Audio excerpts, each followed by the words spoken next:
Hello everyone. Welcome back to SS Draw Simple. Today, I'm going to show you how to create an amazing 3D illusion on paper with just a pencil and some shading techniques. This is super easy, even if you're a beginner. So grab your supplies, and let's get started. First we will draw a simple triangle shape. Let's go with a triangle shape. Second we'll draw a simple shape. Let's go with a floating cube for this illusion.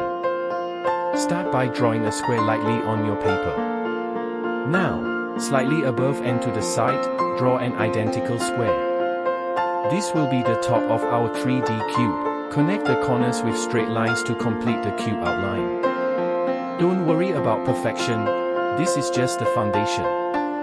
Next, draw a shadow shape on the opposite side to enhance the 3D effect.